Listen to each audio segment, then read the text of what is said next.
Welcome to Naptime Sports Talk Podcast. We are two dads talking sports during nap times. Thank you for tuning in to the latest episode. Welcome back to Naptime Sports Talk Podcast. For episode 10, we will start out with the latest news on the Minnesota Wild, Minnesota Timberwolves, and Minnesota Twins. We will then share Vikings and Raiders news. We'll finish up the episode by discussing our top 10 wide receivers and offensive linemen for the NFL draft. Enjoy the show. So Zach, is there anything you'd like to share before we get started, or you just want me to jump right into it? Yeah, let's just jump right in. All right, yeah, so the Minnesota Wild. So yeah, as we're recording, the Wild are currently 2 spots back from the second wild card spot at 77 points, and they are 6 points back. They have 11 games left on the season. This week they play Thursday against the Sharks and Saturday against the Golden Knights. Saturday will be a big game since the Golden Knights are occupying that second wild card spot right now. So if they can get a win on the Knights and not go in OT, prevent them from getting any points, that'll help us out a little bit. But still just pushing for that wild card spot. We have uphill battle continuing on, and we'll see what happens. But yeah, some other related Wild news. So since the last time we spoke, we did unfortunately lose a couple players. We lost Joel Eriksson Ek and Jonas Brodin due to lower body injuries. Ek has been one of our best forwards this season, and Brodin is one of the better defensive D-men in the league. Sure, yeah. Which is a big loss for the Wild. So we're hoping we can get Ek back before the season is over. And Brodin, unfortunately, might be done for the year, so we'll see what happens. But also, since we last spoke on the Wild, that the Russian prospect, Marat Kuznetsov, played in his first NHL game. So now he's actually played in 5 total games, and he has registered 1 assist as of now. Overall, he's been really impressive, though. So I can tell he's going to be a solid two-way player. He's not afraid to throw his body around on the forecheck, and is pretty stout in the defensive zone too. Nice. That's awesome. That's cool that he's playing up to his potential. That's sick. Yeah, so he's still young and he'll develop, but he hasn't been too bad for his first 5 games in the NHL. Nice. On Saturday, I think it was, the Wilds announced that they signed Riley Haight, who's a prospect I mentioned in a previous episode, to an entry-level deal. So, I don't think he'll see NHL action this year, but it's just pretty cool to see some of these top prospects for the Wild get signed. Yeah, that's awesome. How many games are left? Doesn't the season end like mid-April? Yeah, so there's 11 games left as of right now. Okay. So season's almost over already. Wow. Yeah. I feel like hockey just started. It's crazy. Right. It's dwindling down, and, I hope the Wild can make it in the playoffs because it's a lot more entertaining when one of your teams are in there. So yeah, for sure. And I'm not a massive hockey fan, but watching playoff hockey, I mean, dude, that's insane. Yeah, those games get intense, and those guys put their bodies on the line, and a lot of them battle through major injuries through the playoffs too. Those hockey players sure are tough, that's for sure. Dude, it's so much fun to watch. We'll lean into our next team here, Zach. How are the T-Wolves doing here as of late? So it's been a little while since we talked about the Timberwolves, but they've won 7 out of their last 10, so they're still, they're still hot. They're still battling in that West. They are now a game and a half back from that number 1 seed. They're currently the 3rd seed behind the Nuggets and the Thunder. But the Timberwolves still have a record of 49-22. They won last night against the Warriors, and it's nice because Naz Reid is still stepping up nicely in place of Towns. Last night he had 20 points and 12 boards, so he's still stepping in nicely. So, the Timberwolves are still right there. So just looking forward here, they have 3 games, the rest of this week. They play the Pistons on Wednesday. They play the Nuggets on Friday, which that's a massive game. So hopefully they can win that one, especially, talking about the West. So that's a massive game. And then they play the Bulls on Sunday. So 2 definitely winnable games, and the game on Friday is huge. And a little Karl Anthony Towns update. He did have surgery on his meniscus. And as of a week ago, he's still going to be out at least a month. But hopefully he'll be back in time for playoffs because, obviously, like I said, Naz Reid has stepped in nicely. but you need a guy Hmm. like Towns in the playoffs. So the For sure. Timberwolves, it's getting towards the end of the season here, and the Timberwolves are still battling for that number one seed. So it's awesome to see. If you had to predict right now, do you think they get there, or do you think OKC or Denver is gonna maybe take that number one spot? Yeah, I mean, if I had to predict, I don't think that they'll end up with the number one seed. If either one, two, or three, which I mean, going into the season, that's super super impressive. I think as of right now, if the season ended today, they would play the Suns in the playoffs. And Okay. I said in the previous podcast, I think that's one of the worst matchups for them in the playoffs. So, but the West is so tight. I mean, the Kings are the seventh seed and they're a game back from the Suns. The the Mavericks are the eighth seed and they're also a game back from the Suns. So, Yeah. with a month or so left in the regular season, I think a lot of these standings will change. But Yep. the main thing for the Timberwolves is not even really securing the number one seed. It's more of who you're going to match up it with in the playoffs. And I Hmm. definitely wouldn't like to avoid teams like the Suns and the Kings. So hopefully the Timberwolves are able to do that. But overall, man, if you're a Timberwolves fan, a lot of excitement. Yeah, man, I'm really excited for NBA playoff basketball too, because It's so last year much fun to watch. it was so entertaining watching the Wolves the past few seasons. So, yeah, I think we have to bring up too, man, that Anthony Edwards dunk. Yes, against the Jazz on John Collins. Holy cow, dude! Yeah, He like took off from the free throw line and just posterized him big time. yeah. I'm assuming the majority of the listeners have seen that dunk on Twitter, Sports Center, whatever. But if you haven't, I highly recommend YouTubing it or looking it up because, man, honestly, not even over exaggerating here, that's one of the better dunks I've seen. No doubt, no doubt. Yeah, crazy. But baseball's here, man. Baseball starts up the regular season starts up here on Thursday. What's going on with the Minnesota Twins? Yeah, so just like you said, the Twins are wrapping up spring training here this week, and they'll actually play their first game on March 28th versus the Kansas City Royals. That'll be an away game. And then they'll come back to Minnesota to have their home opener on April 4th versus the Cleveland Guardians.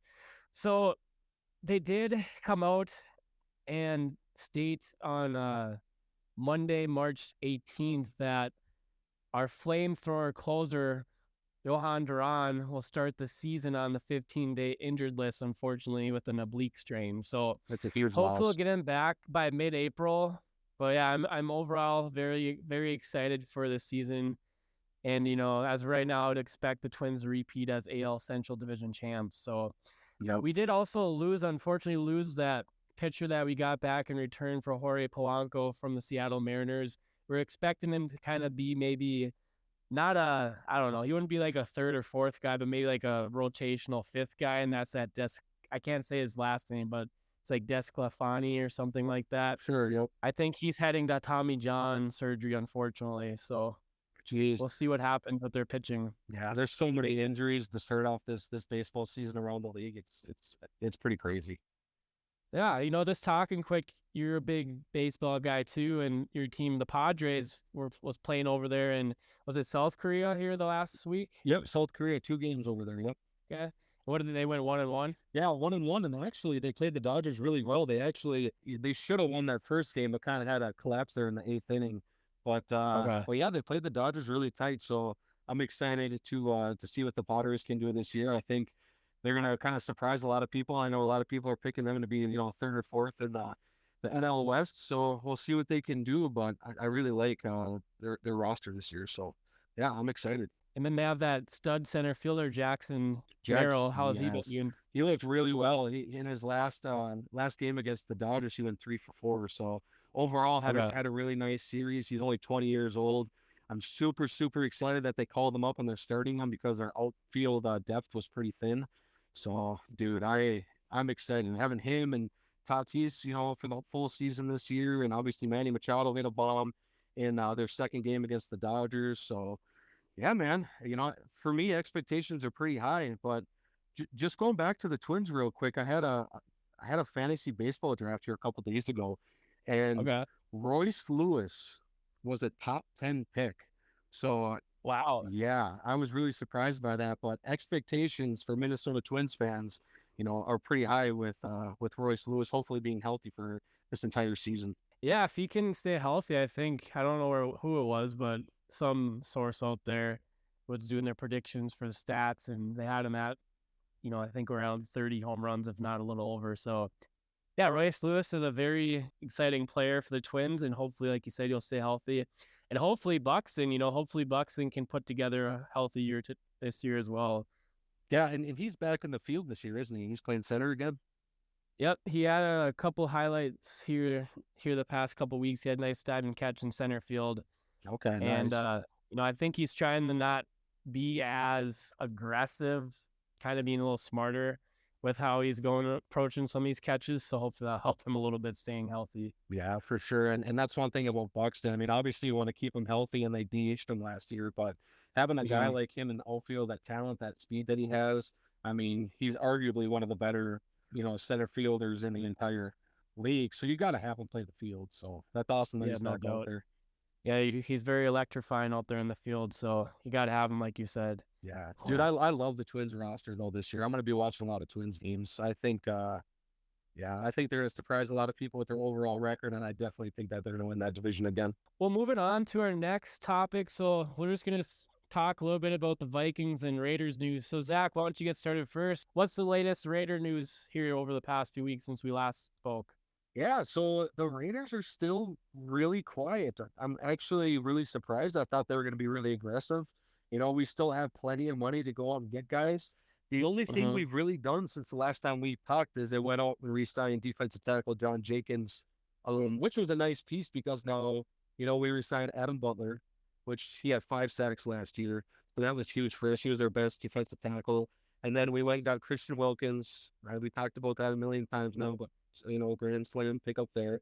And then having John Jenkins, another defensive tackle, 6'3", 330 pounds. He had 3.5 sacks last year. So, I'm really liking what the Raiders are doing with their defensive line. But overall, man, the Raiders are being really, really quiet. And I don't know I don't know if they got a trade brewing. I've heard rumors of them potentially trading for number one corner, like I've said, but yeah, Mm-hmm. overall, the last 2 weeks since pretty much that Christian Wilkins and Gardner Minshew signing, they've been quiet. You must be pretty happy with that L'Jarius Sneed trade over to Tennessee. Dude, absolutely.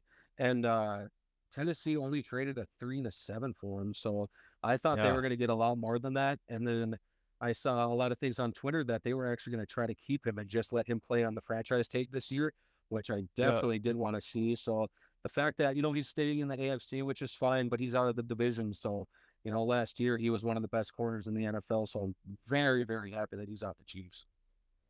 Yeah, what a cool team too, Tennessee Titans down in Nashville. If you have never been to Nashville before, I highly recommend to go and check it out. You will not be disappointed. Yeah, I've never been that, but that's one place I definitely want to go to soon. It'd be so cool to go see a Titans game out there. Yeah, for sure. Hope maybe in the future the Raiders will play out there, or the Vikes will play there, and you can make a trip down there or something for a short weekend. Oh, dude, I would love that. But yeah, those guys, I mean, they've got tons of new talent in Tennessee. They're really, Yeah. helping, Will Levis, and I think their defense should be top 15, possibly top 10. So Tennessee Titans might be surprising a lot of people next season. Yeah, definitely. I wonder if, picking at number 7 there, if they're going to be pretty much a lock for an offensive tackle.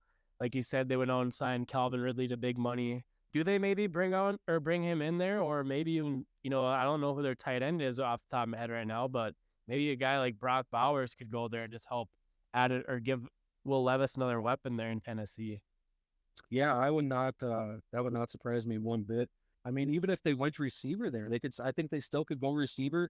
Like you said, they definitely Yeah. got Kelvin Ridley and stuff. But man, could you imagine if they went out there and got a home of Doomsday next to D Hop and Yeah. Kelvin Ridley? I mean, man, talk about really helping that the rookie quarterback from last year. That'd be nuts. Speaking on D Hop, last year when we went to the Vikings joint practices with Tennessee.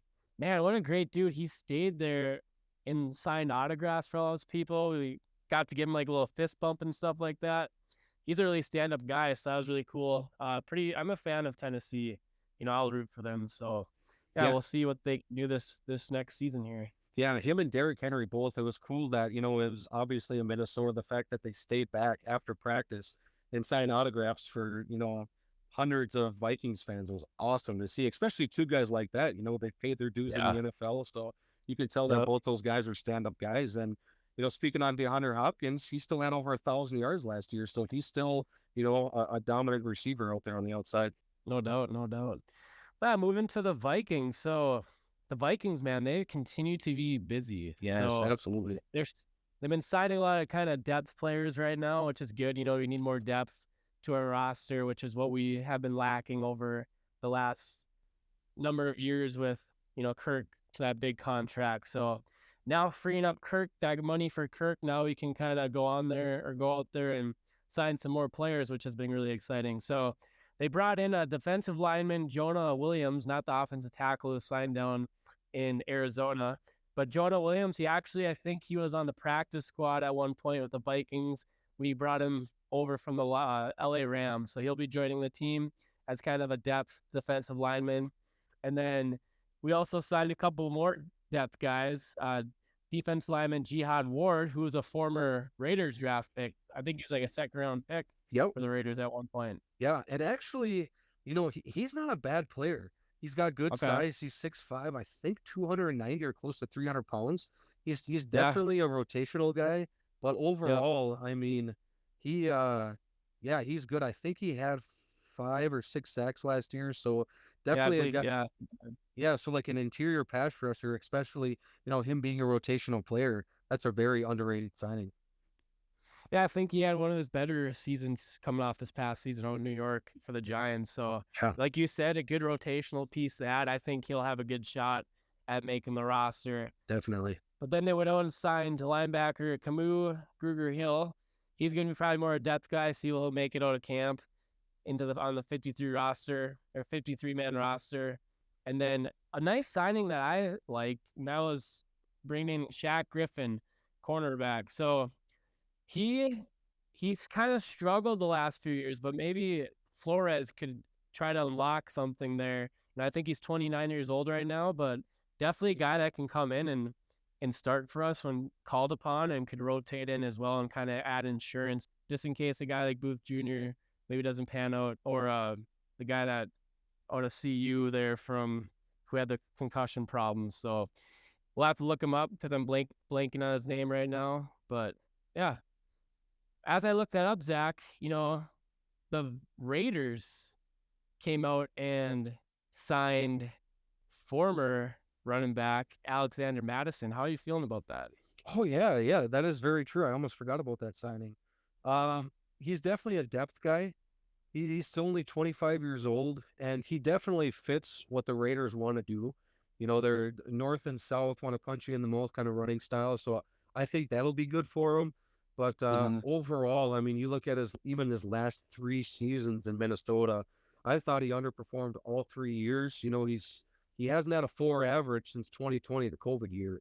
So no rushing touchdowns last year in a season where he should have been their number one running back. I thought that he was going to kind of take over and be that guy for him, and he just wasn't. So I think in a couple, like maybe 2 or 3 episodes ago, we discussed if he was going to be on the Vikings next year, and both of us said that we didn't think that he would be. So the fact that Yeah. they cut him, the Vikings or the Raiders picked him up, well, I still think there's potential of him not making the team.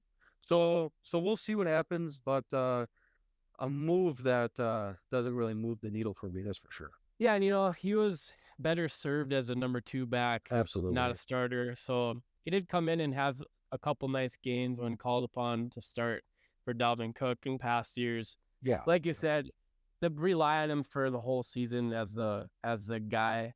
Obviously, we saw how that worked out this year. So, but Yeah. yeah, going back to the cornerback, Caleb Evans, that's who I meant. So he definitely is a guy that kind of, you know, had some decent play, but last year, man, I thought he kind of fell off towards the end of the year.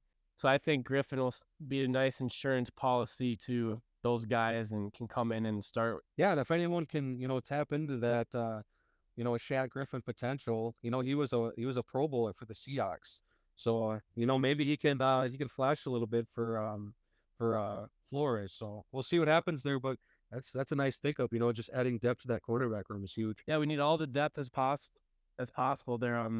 the defensive side of the ball. So, I'd still like to see what they're going to do at left guard. Dalton Reisner's still out there. I don't know if we're bringing him back or what, or maybe we're waiting to see what we can do in the draft first and then see if we can Yeah. address that need maybe after.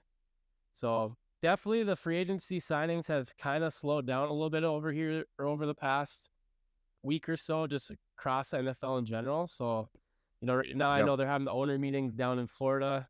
Maybe after this week or this coming after those meetings, we'll see some more moves take place. Maybe another like a third wave of free agency or something. Yeah, and I think you hit it on the head too. I think we'll see a couple more guys get signed, but I think a lot of these guys that are still sitting out there, there's still a decent amount of corners and guards and stuff. Yeah. I think a lot of these guys will have to wait until after the draft to find new homes. So So speaking on the owner meetings, did you see the ban that they did today? yes, the hip tackle, or what do they call it? Hip tackle? Yeah, like the hip drop tackle. Hit drop tackle. Yeah, I mean, obviously, I'm not a fan of it at all. I think, even going back and watching a football game 20 years ago, Mm-hmm. like 2004, I mean, the game has changed so much. It's not even like the same, doesn't even look like the same sport. Yeah. I mean, with the hits and all that stuff, it looks completely different. I uh I feel now this a lot of people might not agree with this, but I don't really know how NFL players can now tackle from behind. Say if a guy, is breaking loose and you're chasing the guy down, Yeah. the only way you can legally tackle him now is kind of trip him up at his ankles because you can't do the hip drop. Mm-hmm. So I understand, there's a lot of injuries that go along with the hip drop, but these athletes are paid tons and tons of money. They know what they've signed up for. Injuries are a part of the game, concussions are a part of the game. So, these players know that, but and I understand player safety to an extent, Yeah. but when it comes to, I don't think we're too far off to realistically putting, flags on these guys. You can't even hit the quarterbacks now. You can't tackle from behind. You can't hit high. Running backs can't lower their head, to break tackles. It's Mm-hmm. just like, this is barely football now. So that when I saw that today, it definitely ticks me off because it seems like every off season, the game is changing more and more and we're getting closer and closer to players wearing flags, and yeah, just doesn't sit right with me at all. What do you think about it? Yeah, I think you just spoke to it in great detail there and hit it right on the head. And like you said, it just kind of takes the physicality a little more down. I guess it's still a pretty physical game, but like you said, there's just so many protections set out to protect these players, which I agree, head protection. Obviously, you don't want concussion and brain issues later on in life. But, we Absolutely. saw last year how TJ Hawkinson took that shot low in the knee, and the NFL kind of promotes those low shots like that. They'd rather have these guys get a knee taken out than have concussion issues. But yeah, the hip drop tackle just, it's a play that has been around for a very long time. And I think Harrison Smith utilizes this tackle quite a bit. So we'll Yeah, see yeah, what can happen, but definitely going to be a challenging switch for the defensive players. And man, every year they just kind of make it more harder and harder to be a defensive player in the NFL. yeah, absolutely. And you look at Twitter and or X, and you see all these players complaining about it. I mean, you said it perfectly. How are these guys? It defense is so difficult as is. It's so hard to stop these amazing receivers and quarterbacks. But now you have to, when you go and make a tackle, you have to think about it. You can't just go out there Mm-hmm. and play football. You have to think about how you're going to hit these guys. Yeah. Guys coming across the middle, you can't hit them high. So you got to hit them low, and now they're tearing, guys' knees up. Mm-hmm. And the fans get pissed, but it's like, that's what the NFL wants. Yep. So it's frustrating to watch. It's frustrating to see these rules change year after year, and you know, hopefully, I know Roger Goodell is a huge part in player safety and all these rule changes. And I think this is going to be his last contract with the NFL. So maybe things change in the future. But, Mm-hmm. once these rules have been changed, it's really hard to, go back to old school football. I don't think a lot of people would be down for that. So, our game has changed forever. And I think it's changed for the worst, unfortunately. Yeah. Hopefully it can, not change for the worse. But like you said, every year they take something out that's just a part of football. So we'll see what Yeah, happens. absolutely. But moving into our Nope. next topic, the NFL draft. So today we're going to be going over our top 10 wide receivers and our top 10 offense linemen. Before we start those, Zach, did you see the news how Tom Pelissero came out and said, based on sources down there in the owner meetings, Washington might be leaning more J.J. McCarthy at number 2. I don't know if it's smoke, because we see a lot of smoke around this time. Usually I feel like we see more smoke the first or the last couple of weeks leading up to the NFL draft there in April. But man, I was pretty surprised by that. And if the Vikes can somehow get up to 3 or 4 and they have a hand pick between Drake May and Jaden Daniels, I'll be pretty happy about that. Yeah, and I'm glad you brought this up because I wanted to talk about this today. I saw the same thing, and I'm assuming that it's smoke, but what if it's not? You know, what all this there's always a quarterback that rises in every draft. And I don't know if I remember a quarterback rising as much, since the season ended.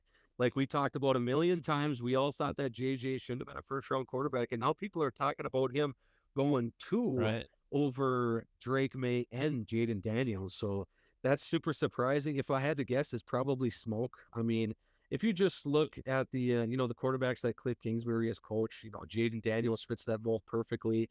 But if it's not smoke and it is true, I mean, you're looking at a team like the Vikings and the Raiders. I know the Raiders really love Jaden Daniels with the ties with Antonio Pierce. I mean, I feel like they would be super, super aggressive trying to get up to that third pick. And I think the Vikings would be, just as aggressive too. And if the Vikings did trade up to that third pick, they traded, just say 3 1s to trade with New England, Mm-hmm. and Jaden Daniels and Drake May are both on the board. Who would you want? Man, that's a great question. It's tough. So as we have rated our quarterbacks in the past, I've stuck with Drake May at number 2 and Jaden Daniels at Yep. number 3. The one thing I do like, obviously I think both prospects or both quarterback prospects are very talented. They're very Yep. different in their own right. Jaden Daniels has more, I would say, elite speed than Drake May. Not saying Drake May is not athletic, because he certainly is athletic. But man, I would probably go Drake May because he may be one of the better quarterbacks in this draft who can throw in the middle of the field. And I know KOC in this offense, he loves his crossing routes. So that really kind of stands out to me. And just age Sure. thing too, he's still pretty young. He's going to have that familiarity or whatever to having Josh McCown there in the building. And, if we needed to, we could let him sit for however long it takes until he's ready. But yeah, I think I'll lean on Drake May myself. And I think that's what they would do. From everything that I've seen, and it just seems like that's their quarterback too. That's the guy that they want to trade up and get. Mm-hmm. And even if Jaden Daniels was still on the clock, there's LSU ties with him and Justin Yep. Jefferson. I still think at the end of the day, I think the Vikings would take Drake May at 3 over Jaden Daniels. And I got Jaden Daniels as my quarterback too. But I mean, either way, Vikings fans should be ecstatic if they can go out there and get Drake May. So you would take, if it was flipped here and you were the GM, you'd take Daniels at 3. Yeah, yep. I would take Daniels. I think him and Caleb are a tier of their own. Mm-hmm. I think just Jaden Daniels throwing. I think he's a little more polished thrower than Drake May is. Yeah. That not many. I don't think a lot of people would agree with that, but I just think he's a little more polished. And then you had that potential 4.3 speed. I just think he's a little more dynamic. But his frame is scary to a lot of teams. He only weighs 205 pounds, and he takes a ton of hits. He hasn't had injury concerns, but at the next level, you're only 205 pounds, and there's linebackers and safety that will light you up, any chance to get any chance they have to hitting a quarterback. So Mm-hmm.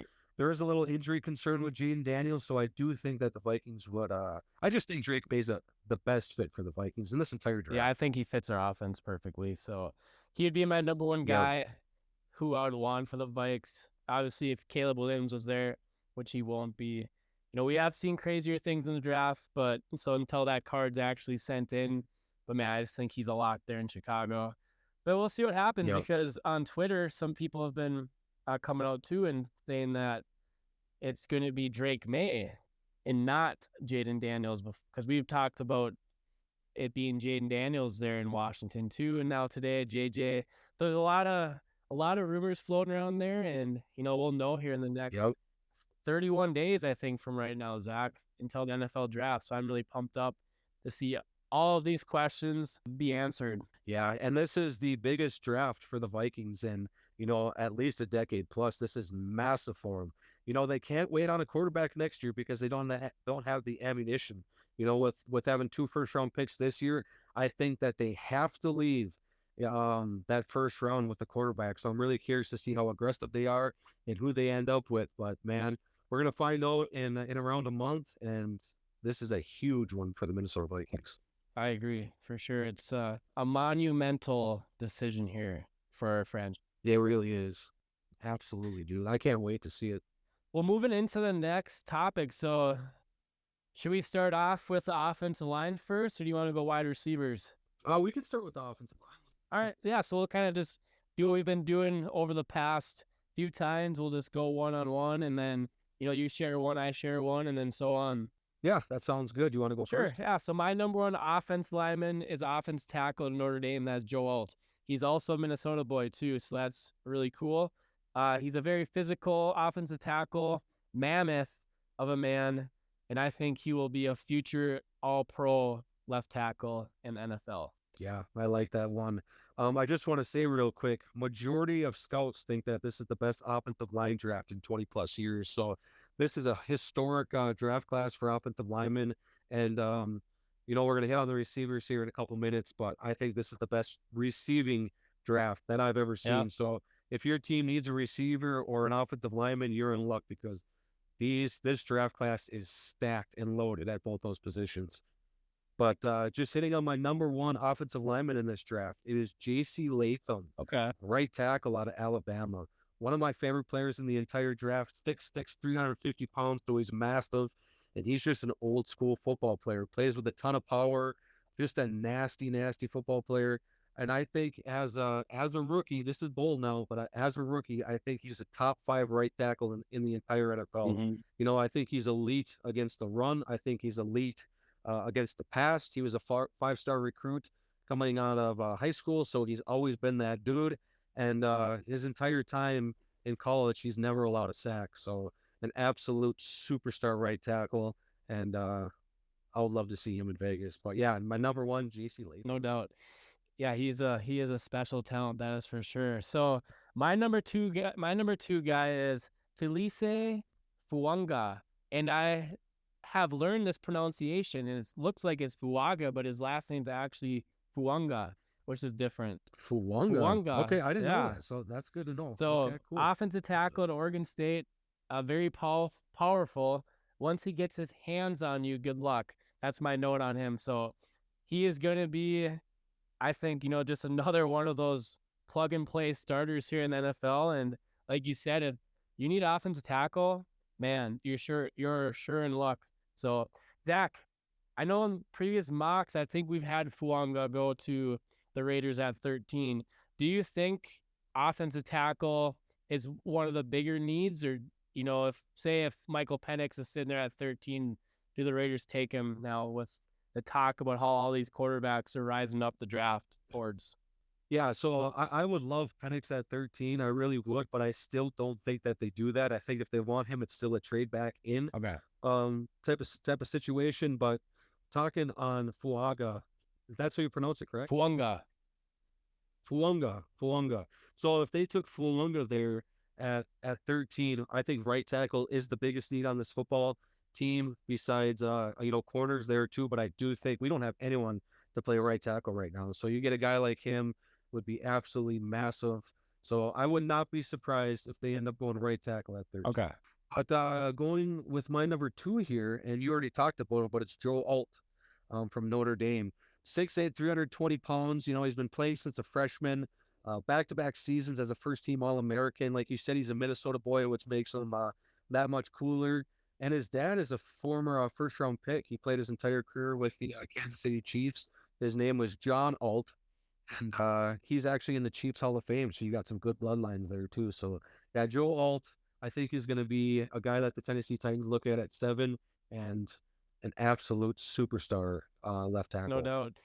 My number third guy, you already talked about him. He's your number one, and that is J.C. Latham, offensive tackle at Alabama. Like you hit it right on the head about him, but just some notes I have from my viewing, from what I've seen him from Alabama, and that is he's an absolute beast.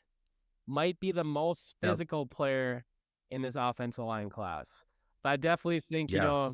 there's a lot of very physical guys, but I think he's definitely that number one guy that is just an absolute finisher. Yeah, he's such an old school football player. I like him a lot. But going to my number 3 here is Alua from Penn State, 6'6", 320 pounds, absolute dominant pass blocker. Mhm. Might honestly could be the best pass blocker in this entire draft, but he does struggle in the run game. Very athletic for his size, being 6'6", 320 pounds. And he won the offensive lineman award for college this past season. So, and was an All-American. So I think last year, if he would have he would have been a top 10 pick. Yep. I feel like this year he kind of played down a little bit, so he could potentially still be a top 10 pick. Maybe he goes to the Jets at 10, but he's probably going to fall outside the top 10, but still just an absolute uh you get a guy like him, and I don't think you're gonna have to worry about either, your left tackle. You could play him at right tackle too, but I think he's a left tackle at the next level. And I don't think you're gonna have to worry about left tackle for the next decade with a guy like that. So Fascinova is my third best offensive lineman in this Well, that's draft. perfect because he's my number 4 guy. So, Nice. just some things I have on him is he shows natural athleticism, both pass protection and run blocking, something I really like. Last year, I said this too, last year he could have been a top pick. Now I think he might slide out of that top 10 with some of these other guys rising. So, I definitely think he'll go probably in the top 20 of this draft, but we'll see what happens. And one more little note, I don't know if you've noticed this or seen this, but I guess his hands are pretty small. His hands were measured at 8.5 inches, which is pretty small Holy, for that's an small. offensive For a tackle. guy at 6'6". Holy crap. Oh, that's perfect. Jesus, That's perfect. that's dude, that's Yeah, so crazy. That's so small, dude. that's something Holy. that's a little concerning to me because most time those guys have those massive hands, and is he going to be able to lock on to these other dudes that have you know bigger or not big Yeah. hands, but we'll see if he can lock on with them. And he has shown that in college, so maybe he can just overcome they'll overcome that size with his natural athleticism. And yeah, we'll see what happens with him. But yeah, just a little note that I had here and just wanted to see your reaction to it. Dude, that's crazy. I did not know that. And a little advice for him is I would not be shaking hands with any GMs, or else he's going to be a day 2 pick. So he should keep his hands in his pockets, man. That's really concerning. But yeah, yeah. He's still my number 3. I'll keep him up there. But I'm gonna put small hands in my notes. But moving on to number 4, Talise Fouet. Say that last name for me one more time. So it's Talise Fuanga. Talise Fuanga. Okay. Out of Oregon State. He's my number 4. I love his size. 6'6", 335. He's another old school football player. Bullies guys at the line of scrimmage. He's a really fun guy to watch, just YouTube highlights and how he just dominates guys. I think he's the best run blocker in this entire draft.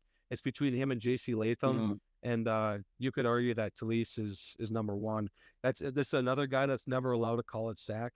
So, I mean, you get a guy like him at 13 potentially with the Raiders. With him and Colton Miller, dude, you got your 2 bookend tackles for the next for a long time. So I would love that pick at 13. And in most drafts, he's probably the best lineman in the draft, but because it's so deep, he is my number 4, but an absolute superstar. No doubt. As we have said before, we have to get one of these in there, and that is an absolute dog. Absolute, and he is an absolute dog. It's a good way to describe him for sure. Well, yeah, so moving on to my number 5 player, and this is going to be our first non-offensive tackle player, and that's Jackson Powers Johnson, offensive center out of Oregon. I love it. He's my number 5 too. Yeah, so what he showed me at the Senior Bowl just really impressed me overall. His power, and how he locked down those big defensive tackles with ease is something I really like from him. So, yeah, I think he's definitely a guy that earned him some money in this draft process. Maybe someone who was thought more of a day two guy that's now rising up in the day one consideration. And I'd probably say anywhere from maybe 15 to 32 is a good range for him. Absolutely. He's my number 5 guy too. Like I said, he was an All-American this last season. He won the Remington Trophy, which is given to the best center in college football. He's just dominant against the run and dominant against the For pass. sure. And for being 320 pounds, I mean, he can get out and on pull blocks and screens with ease. I think he's a plug-and-play center right away, and that's a position you don't have to worry about for a very long time. I don't know, this guy might be the safest pick in the entire draft because I have no idea how this dude could turn out to be a bust. No doubt. He's just going to be an absolute superstar. And, looking at that first round, if he's still on the clock, the Eagles at 22, they don't have a bunch of needs, and Kelsey just retired. I think that would be a hell of a pick for him. At 22, they could just plug him in and not even worry about it. So, love that player. For sure. So moving on to my sixth player, that is Troy Fontanu out of Washington. So offensive tackle, or I think actually the offensive guard I meant, or no, he's offensive tackle. I think he could move in and play guard. So, one thing I have, he has great athleticism and power. I wonder if, like I said, I wonder if he might move on inside to the guard at the next, or to guard at the next level. I think he'll be a great player no matter where he plays. And one thing I always notice about him when he does play, he always has his gut hanging out in a crop top. I think that's kind of a little goofy. Yeah, he's in my top 10. I like him a lot too. But that is a guy that can play left tackle or guard. So that's definitely nice having that versatility. But my number 6 is Amirius Mims from Georgia. Now you look at this guy, and he is a massive human. 6'8", 340 pounds. He's got a 7'2" wingspan. He was a 5-star recruit coming out of high school. So the only knock on him is he doesn't have a huge sample size. He only played a few games in 2022, but he was dominant, and then he was dominant last year before having surgery on his leg. So, like I said, small sample size compared to top guys in this draft, and that's why I have him at number 6. But in most drafts, I mean, he's probably a top 15 player and a guy that I still think will be a first-round pick in this draft. No doubt. And he's actually leading into my 7th guy. He's actually number 7 on my board. So, yeah, I put in here, like we like to say, an absolute dog. So I really like his size and how he's handled himself playing versus top talent in the SEC too. So, man, he is a big boy as well. He definitely is. But leading into my number 7 here is that Troy Patanu from Washington, the guy that you just mentioned, 6'4", 315. He's already 24 years old, but when it comes to offensive linemen, I mean, that doesn't matter at all. He played left tackle, also played some guard, like we just discussed. He's played over 1,700 snaps the past 2 seasons and only allowed 2 sacks. So just really good against the run, really, really, really good against the run and pass. So yeah, I mean, I'm going to be saying this for all these guys, but in most drafts, these are top 15 guys. But because it's such a deep class, these guys are going to fall a little bit. But he's an absolute beast too. No doubt. Well, moving into my number 8 guy, that's Tyler Guyton, offensive tackle at Oklahoma. So I believe he moved from tight end over to offensive tackle, but he's still learning the position and is very raw. But man, he has a size that you look for and an athleticism too for offensive tackle. So I think he could use a little further development, but his upside is something that I think is going to make him potentially a first or late first round pick to early day 2. Yep, and he's my number 8. He's my number 8 too. 6'7", 330 pounds. Started his college career at TCU and then transferred to Oklahoma and played right tackle for him. But like you said, his athleticism and size, really light on his feet. He's not as good as a run blocker as you'd want or hope for in a right tackle. He plays high, at sometimes leading him to get pushed back to the quarterback's lap. But with a guy that's 6'7", being able to move like that, light on his feet, he's definitely a nice project to have. And I think he'll be a day 1 starter for whoever team takes him. Yeah, for sure. So moving on to my number 9 guy, and that's Graham Barton, offensive tackle to Duke. So yeah, I think this is a guy that's kind of rising up here in the process. He has really good size, 6'5", 314, and he could potentially slide into the late first round. So we'll see what happens, but keep an eye on Graham Barton out Yeah, of Duke. yep, I like it. My number 9 is Cooper Beebe from Kansas State, 6'4", 335. In my opinion, he's the best guard in this draft. Back-to-back Big 12 Offensive Lineman of the Year and an All-American this past season. In the last 3 years, he's been a starter and he's never allowed a sack, so that's huge at guard. Watching his games, I don't see any weakness. He does have shorter arms, but it doesn't affect his play at all. So if you need a guard, he's definitely that dude. But Cooper Beebe, number 9 from Kansas State, love that player. Yeah, he's gonna be a very solid player too. He didn't make my top 10, but he was very close to coming in here Sure, at number 10. So my number 10 guy is Zach Frazier, offensive center out of West Virginia. Another very physical center who will make an immediate impact anchoring in O-line. So he's a really stout run blocker and pass blocker too. So I think he'll probably go somewhere on day 2 in the second round.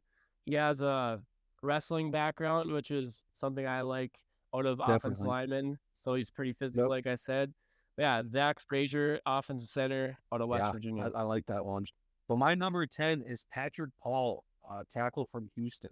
Now, this dude is huge. He's 6'8", 330 pounds, and has a ton of college experience, which I really like, and that's why he's in my top 10. He's played almost 3,000 career Mm-hmm. snaps, and he's definitely more of a project, but with his size, long arms, and good pass blocking ability, I think if a team is somewhat patient with him, I think that he's got elite tools that can make him eventually an elite player. And don't be surprised if he finds himself in the late first round. I've seen a couple mocks with it, which I do like, but Okay. I think that college experience of playing almost 3,000 career snaps is going to go a long ways when it comes to, where he gets selected. So, yeah, definitely a name to keep an eye on is Patrick Paul out of Houston.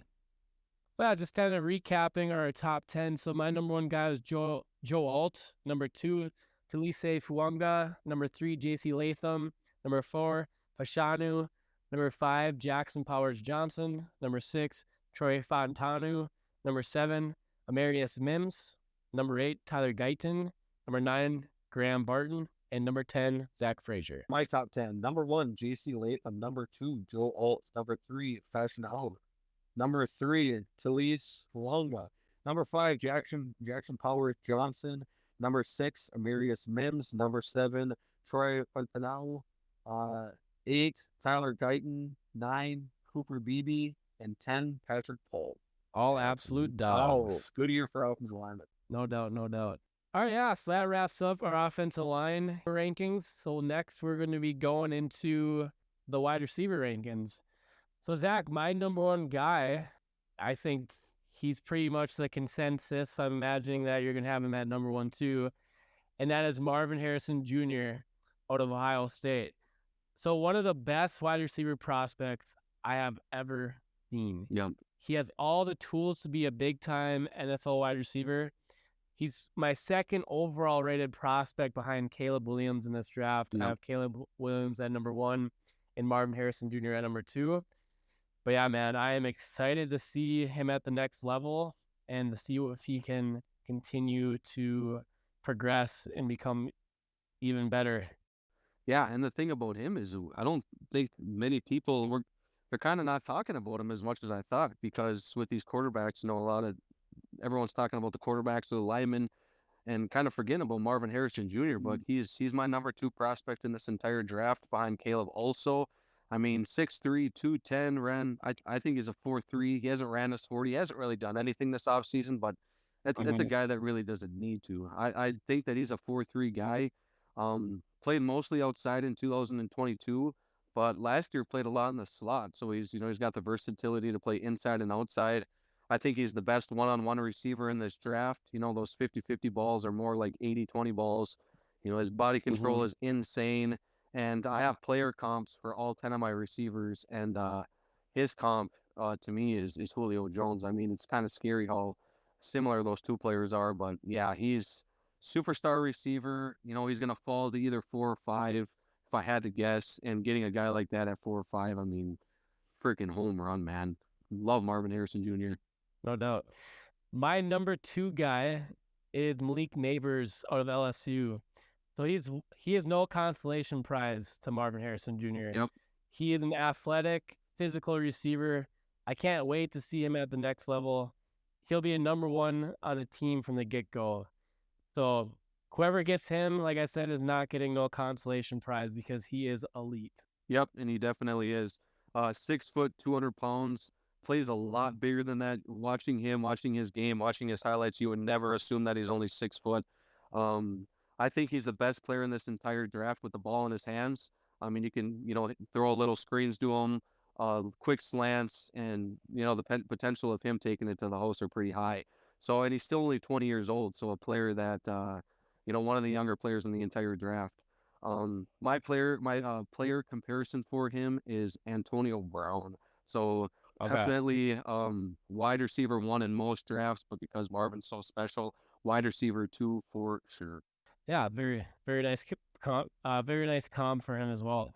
Number 3 is Rome Odunze out of Washington. So big body receiver at 6'3", 212. Went off this past season for 87 receptions, 1,553 receiving yards, and 13 touchdowns. He was Penix's favorite deep ball target this past year. I think he's also going to be an absolute dog at the next level. Absolute dog. And I agree. He's my number 3 too. 6'3", 215 pounds. He ran that 4.45, which is plenty fast for him. Elite deep ball tracker. He's got that late hands on those deep balls, which is huge in the NFL. A guy like Devonta Adams does that, to a T. Definitely a guy that he models his game after, he says. Had 92 catches, 1,600 yards, 13 touchdowns.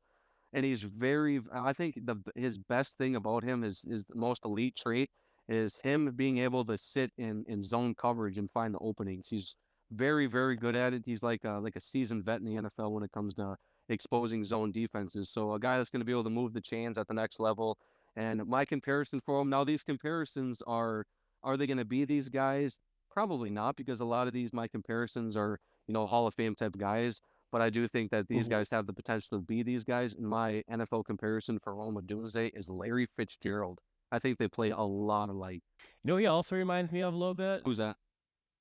Keenan Allen. Yeah, I could see that too. Definitely. Especially the way he runs routes. And, Keenan Allen's a guy that is definitely a third down target because, he just able to get open in those zone coverages.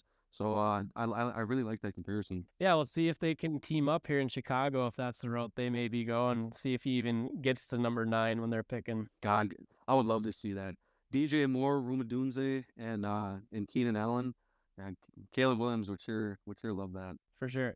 My number 4 guy is Brian Thomas Jr. at LSU. So 6'3", a big time speed threat. Ran a 4.33 at the NFL Combine.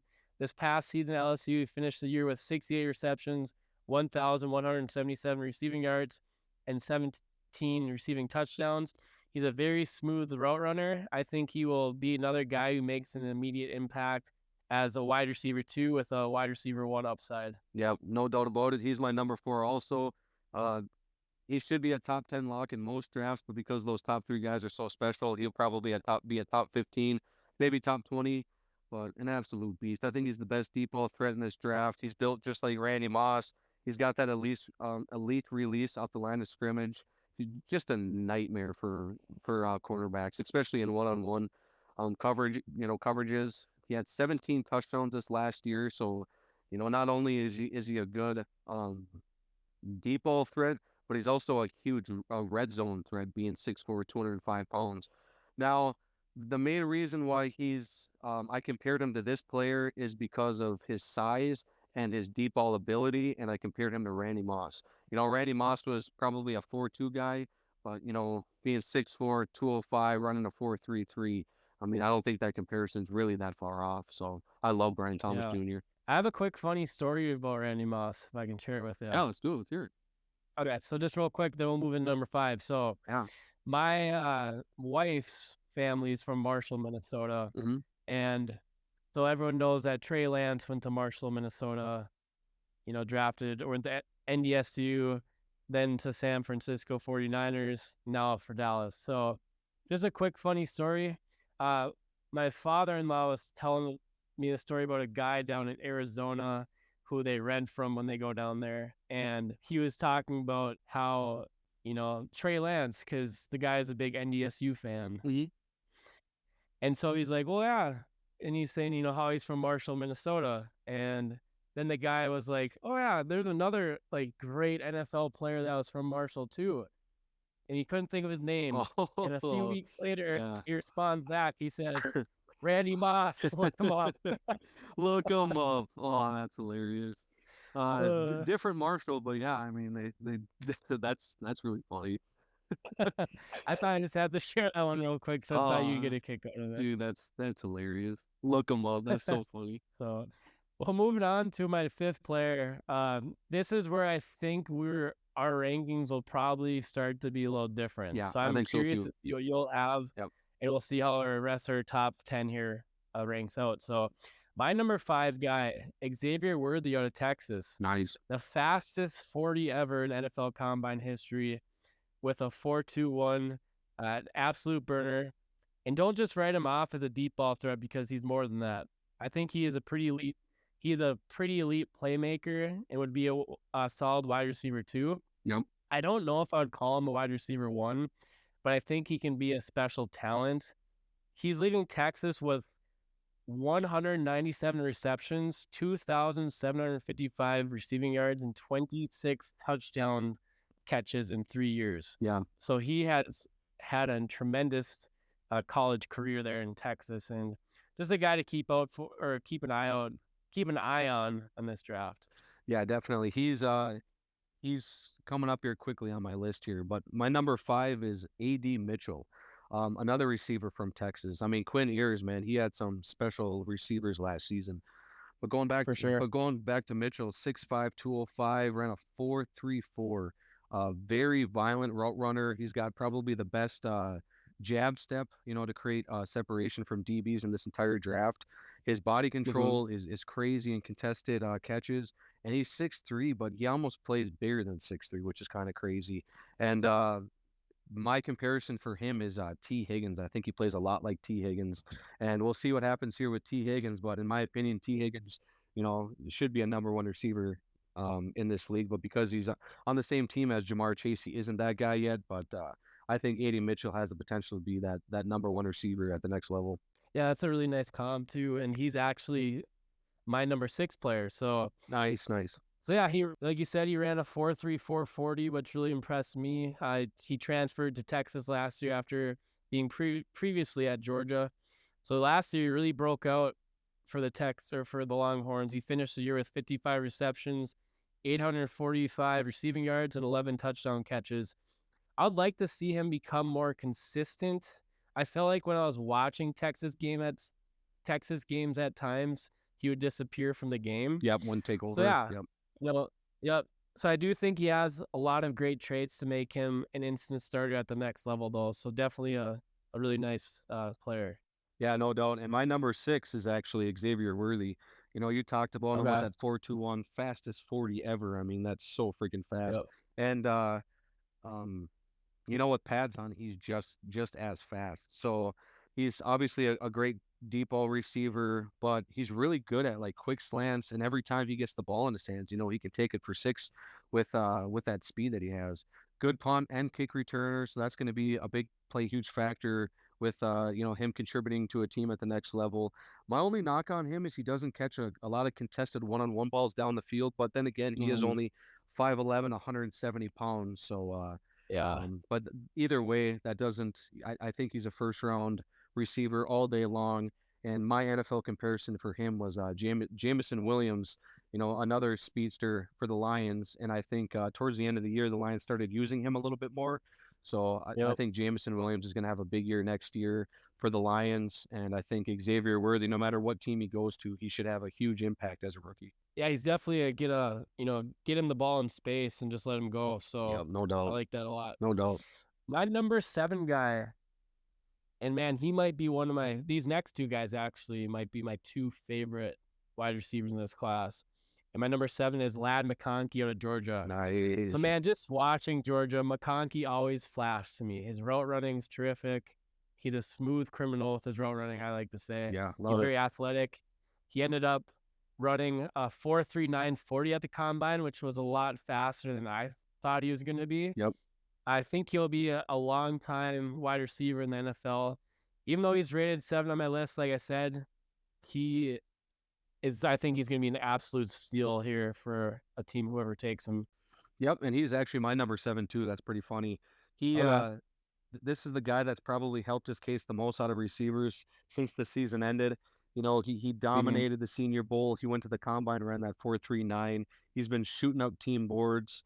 My NFL comparison for him is Puka Nakua, a guy that absolutely Yeah. dominated last year. You know, you could argue that he had the best rookie receiving wide receiver season from a rookie in NFL history. So that's what kind of player that Lad McConkey is. And I think he's going to be a first round pick and a guy that's going to Okay. contribute right away. I think he's an absolute steal and a beast at the next level. Well, number 8. So actually, Zach, let's flip flop this. Let's have you go first. All right, sounds good. My number 8 is Xavier Leggett from South Carolina. 6'3", 230 pounds. And if you're a DK Metcalf fan, then you should be a fan of Xavier Leggett because they're almost Mm-hmm. clones. 4'3", 940, physical freak. He's not the best route runner, but I mean, either was DK Metcalf coming out of college. You know, DK kind of just uses his physicality on DBs. It kind of just Yep. overpowers them, and you get a guy like DK Metcalf one-on-one, he's just so hard to stop. And I think Xavier Leggett could be the same exact thing at the next level. The only thing, my only knock, and the reason why Xavier Leggett is number 8 on my list is because he only has one Mm-hmm. good year in college, which is kind of concerning. You know, he did have 70 catches last year, almost 1,300 yards and 7 touchdowns. But before that, he was, you know, he really didn't do anything. So only 1 year of good tape. But I think his potential is definitely DK Metcalf, and in my opinion, probably a second round, a day 2 pick, but probably a steal for whoever takes him. Yeah, for sure. And he's on my list coming up here a little later, so we'll see where he's at. When I'm my number 8 player is Ricky Pearsall of Florida. So another one of those guys who I think is going to be a steal in this draft. I've talked about his route running in past episodes and his catch this past season, which may Unbelievable. be one of the craziest catches I've ever seen in college, Yep. especially when taking the hit like he did, and he like backwards handed that too. Yep. So I would absolutely love him on the Vikes. I know there's probably no way that that's going to happen as of right now since we have no day 2 picks. Yeah. But man, I just hope he doesn't end up with a team in NFC North like the Packers or the Lions or the Bears. I know, and I could see it too. I think he'd be a great fit in that Packers offense. I really do. I sure hope not, man, because it would be hard for me to not root for Ricky Pearsall. But if he's on Green Bay, that's definitely Yeah. definitely not going to be rooting for him Yeah. either. So Exactly. And that's the thing. I think he's going to be a fantastic football player, but that just goes to show how deep this wide receiver class is because he's not on my top 10, but a guy that probably should okay, be on there. But I mean, you're going to get a guy like him day 2, and he's going to contribute right away as a rookie. It just goes to show how deep this class is. But yeah, for sure. my number 9 is Keon Coleman from Florida State, 6'4", 215. I think he's going to be a day 2 pick. He ran a 4.61 40 at the combine. In my opinion, he Yep. plays a lot faster than that, so I don't think that should scare teams away too much. He's a big body wide receiver. He reminds me a lot of Plexico Burris. I don't know if you know a lot of people, you know, with those Giants teams winning the Super Bowl and stuff. Just a Yeah. big body receiver. Plexico was a little bit bigger than him. Plexico was like almost 240 pounds, I think, 6'5". So big guy, but Mm-hmm. you know, 2 receivers that really know how to use their frame well. Keenan Coleman has 18 touchdowns the last 2 years. So an awesome red zone threat. And yeah, I just think that's another guy that's going to come in day 1.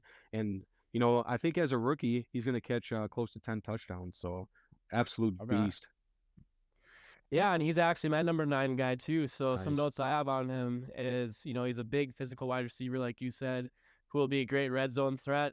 I was disappointed by his 40 time a little bit, but like you said too, he did look very smoothly, or he did run smoothly in the gauntlet. Yep. I think he was one of the most or more smoother guys during that and actually ran it pretty quickly. But yeah, with how deep this wide receiver class, he's another one of those guys who could be a top dog in this class when it's all said and done. So Yeah. I like Keenan Coleman a lot. I like his measurables, and one thing I think he transferred from Michigan State to FSU last year, Mhm. and I want to say he played basketball at Michigan State for a little bit too. So he's got that basketball background in him, and yeah, look out for him because he could be a steal in this draft. Yeah, and I didn't know that he played basketball, but I could definitely see it. I mean, even like looking at him catching balls in the red zone, it almost looks like he's going up and getting a rebound. So, a guy Mhm. that's really, really good on those 50-50 balls. So I could definitely see that basketball background. Yeah, I'm pretty sure he played basketball. I'm not 100% on that, but I Yeah. want to say he did play a little basketball up at Michigan State. Yeah. Like I said, I could definitely, definitely see it. But moving on to my number 10, and this guy, um, I love this player. The fact that he's number 10 on this list is absolutely ridiculous. I think that I think that he's probably going to be a first round pick. I think this name's going to surprise a lot of people when he gets taken, and that's wide receiver Troy Franklin out of Oregon. 6'3", Hmm. 180 pounds, a 4.35. He can play inside the slot and he can play outside, and he makes some of the most challenging catches look just effortless. He's Yeah. he's just such a freak receiver. He in that Oregon offense, he had 81 catches, almost 1,400 yards, and 14 touchdowns last year. And to be honest, I Hmm. think he was kind of handcuffed in that offense because that offense has a bunch of quick hitters and stuff. And Yep. I really think like if they would have thrown more deep balls to him, because I think that's where he's going to excel at the next levels on those deep balls. I mean, his stats Yeah. could have been even better. And he, like I said, he had 81 catches and 1,400 yards and 14 touchdowns. And I thought he was handcuffed. So I would not be surprised at all if he's a late first round pick. He reminds me of a taller Deshaun Jackson. They both ran 4.35s, and just a fluid player that can take screens and deep passes and anything for six at any given moment. So a player that I love, Troy Franklin. Yeah, he's definitely going to be a really good talent. He did not make my top 10. I had him at number 11. Sure, sure. Yep. But yeah, so he just missed my top 10. But going back to Keenan Coleman real quick, yeah, he played 1 year of college basketball. He didn't play it a lot though. He played like 6 games and an average of 1.7 minutes, so just kind of a bench guy. Okay, still, But yeah. definitely that has that background for college or basketball there. So Yeah, that's awesome. moving on to my number 10 guy. So my number 10 guy, you touched on him earlier, and that's Xavier Leggett out of South Carolina. So I said he's a very raw player who needs further development. I think with the right coach, he could really turn into something at the next level. Yep. And as you said, he had by far his most productive season this past year. He finished the year with 71 catches, 1,255 receiving yards, and 7 touchdowns. And then, he really helped. I'm thinking, the next Raiders quarterback here, and that's Spencer Rattler. Did him a service this Oh, past season too. So dude, come on. uh, Come on. I'll joke.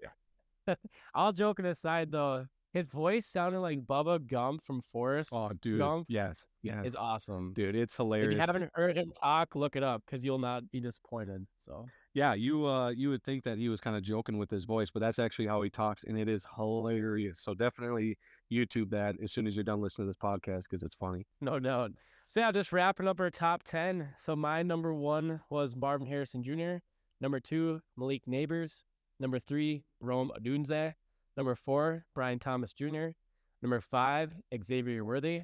Number 6, A.D. Mitchell. Number 7, Lad McConkey. Number 8, Ricky Pearsall. Number 9, Keon Coleman. And number 10, Xavier Leggett.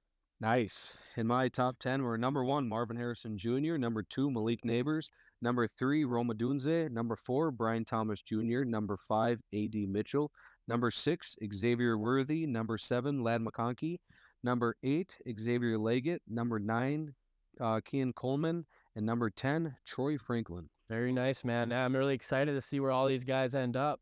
Yeah, me too. Like we said earlier, this is the best wide receiver class that I've ever seen. I think you're going to get day one starters, day three, which is pretty rare, especially in today's NFL. So definitely excited to see where all these guys go. For sure. And just one more thing before we wrap up. So earlier on, we talked a little bit about the Vikings, and one move I just kind of forgot about was KJ Osborne, how he signed a 1-year deal with the New England Patriots for $4 million that can be worth up to $6 million.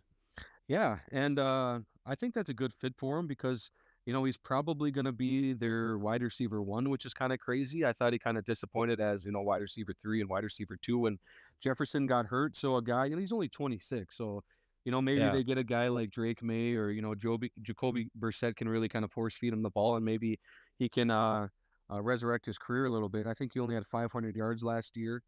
But nonetheless, I think that was a good move for the Patriots. Yeah, for sure. Hold on, Zach. Stop the pod. Oh, we got breaking news? The Las Vegas Raiders have No way. done absolutely nothing. Oh, dude. Oh my God. You had to be excited now because I've been hearing a lot of rumors that we're gonna make a trade here. And I was like, dude, do we have something? Oh man, Yeah. dude, I'm not gonna lie, you got me pretty good there. uh, yeah, unbelievable, Well, dude. yeah. So just for I hope maybe someday, we'll be shooting an episode and something will break like that. That'll be pretty Dude, I cool. was So hoping, man, that would have been awesome to break some news on here. yeah, definitely. Well, yeah, so if you got to this point, thank you for listening, and we'll continue on ranking these prospects here. We'll have to touch on the defensive side of the ball now. That kind of wraps up all our offensive guys for this draft, and the next podcast we'll start moving into the defensive side. Yeah, sounds good. I really like this defensive class too, so it'll be fun to kind of break these guys down and give our listeners our rankings on those guys. But until then, hit those bell icons, get notified when new episodes drop. Just win, baby. Straight cash, homie. Thank you for listening to our episode. Be sure to give us a follow on Instagram and X at Naptime Sports Talk Podcast for content related to the pod. Thank you for the support.